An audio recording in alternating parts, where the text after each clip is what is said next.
Pete Davidson is the man on everyone's mind these days, now that he is dating one of the richest women in the world, Kim Kardashian.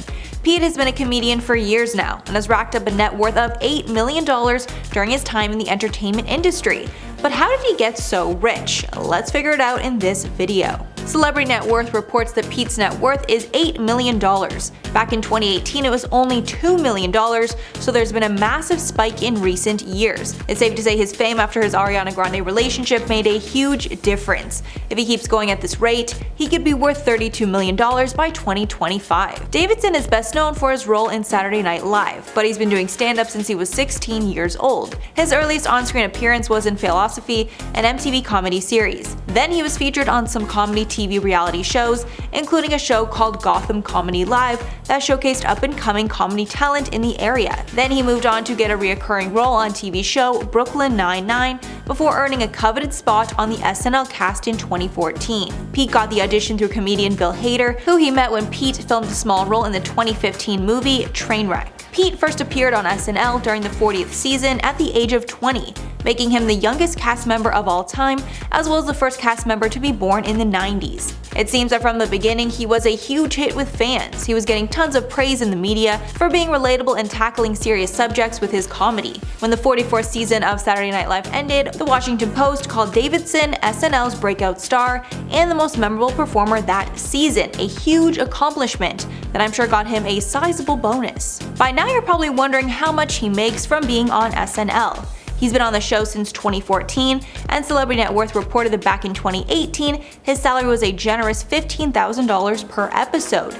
Each season has 21 episodes, making his salary for the entire year roughly $313,000, a nice chunk of change. But since starting that show, he has not only turned into an A-list star, he's become one of the most well-loved members of the cast. So it's not hard to think that he got a raise during this time. It's been reported that top stars at SNL can make up to $25,000 per episode, which would be $500,000 a year. So it's not hard to believe that he might have gotten a raise at one point. And of course, since he's now on SNL, other doors have opened for him in traditional media, including a few movie roles. We know he had small parts in Trainwreck, Brooklyn Nine-Nine, and Netflix has set it up before making it big on SNL. He probably didn't make a ton from this, but I'm sure it was a decent amount. Since those small parts, he's gotten much bigger roles in movies like The Squad and King of Staten Island, which he was not only the main star of, the movie was also based on his life and upbringing in Staten Island. Because the movie was somewhat biographical, Pete wrote the script for the movie and collaborated a lot with Apatow to make the final product. Pete created the movie, which was about a 24-year-old high school dropout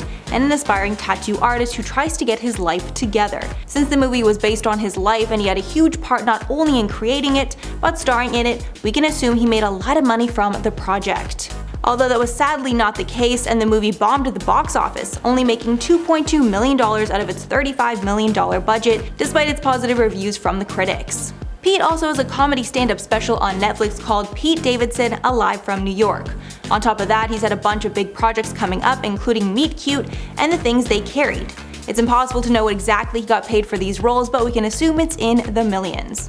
Since Pete joined megastars like Margot Robbie, Idris Elba, and John Cena in DC's Squad, we can assume he made a lot of money, even for his small role. When asked about the role on Jimmy Fallon, Davidson said, quote, "I love superhero movies and I'm a huge James Gunn fan. Then I got a call from James Gunn. He was like, there's this role for you in the movie and you play a guy named Richard Hertz. I was like, dude, that's the greatest. That's so awesome. And yeah, he was nice enough to let me be in it, and it's a thing I still can't believe." Now that Pete is a household name, he's also getting brand deals and sponsorship deals with large companies. Most notably, he was in a commercial for Smart Water. The commercial featured Pete at a tattoo removal clinic. When a technician starts working on his arm, we see the bottle of Smart Water, and Pete says, quote, "I've made a lot of questionable choices, and a couple of them need removing." He says that being dehydrated was most likely not the reason he made these questionable choices, but he said he is now trying to make smarter choices by hydrating with Smart Water. During the commercial, he reflects on other questionable moments from his past, including living in his mom's basement until his late 20s, to hoverboarding rather than walking through a fine dining restaurant. This commercial took inspiration from his real life, as he said during an interview with Seth Meyers that he had to get many of his over 40 tattoos removed. Again, we don't know exactly how much money he made from this, but I would assume it's over $1 million. Pete also did a sponsorship deal with Calvin Klein, adding to his fortune. Pete and the brand agreed for Davidson to take over Calvin Klein's Instagram account and do whatever that he wanted with it. Davidson first changed the brand's profile picture to feature a photo of him, of course. Then Pete's best friend, MGK, joined Pete for a live stream on the brand's account. Both men were wearing Calvin Klein clothing as well as undergarments, which the men showed as they stripped down for one portion of the live. The pair put on a mock photo shoot where they were showing off the brand's loungewear and undergarments. In one part of this photo shoot, Davidson knelt on the couch with his mouth open as MGK rained popcorn down on him from above.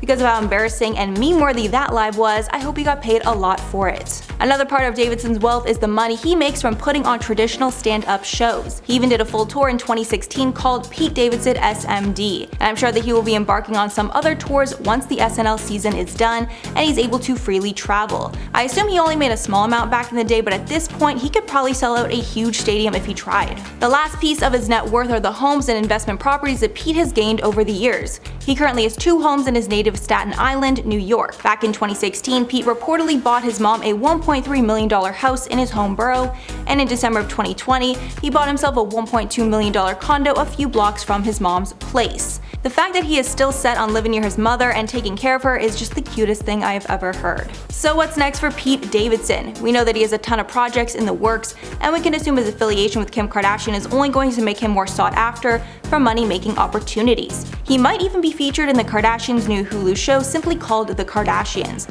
Not sure if he would make any money from that, but either way it would bolster his celebrity status even more. Another interesting adventure on his horizon is taking off on Jeff Bezos' Blue Origin ship. On Monday, March 14, 2022, it was announced that the comedian will be one of the 6-member crew for the 20th launch of the rocket on March 23rd of 2022. I'm not sure if he had to pay for that honor, but if he did, I'm sure it was a lot of money. Alright, that is all for the list, but before I go, I'm going to shout out some comments from top 10 celebrities who got left at the altar part 3. Brenda said, "That's cold to leave your partner all dressed up for a wedding with all the invited guests in attendance at the altar.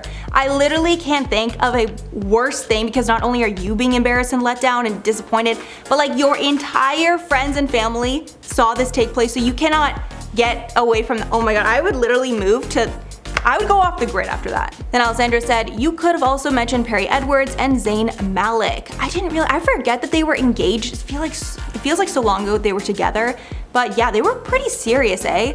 And now he's with Gigi, or I guess not with Gigi. That's just a whole other mess." Then Irene said, "That's what they get for living together. It's a fact that relationships last longer when married." I agree with that. I feel like a lot of people that I know that move in together on their way to marriage end up breaking up. It's that moving in together part, if you're just moved in but not married, doesn't seem to last. Then someone else said, "Lady Gaga single again?" So I actually looked that up. I don't know if I said that in the video, but no, she's currently in a relationship, but it just seems sketchy to me. I don't know, this guy seems sketchy. I personally don't think it's gonna last. Don't come for me if you like the guy she's dating, but I just feel like every guy she dates is just not on her level, and then they get jealous, and it's just not a good look. Alright guys, that is all for the video today. I've been your host, Mackenzie Smith, and we'll catch you in the next one.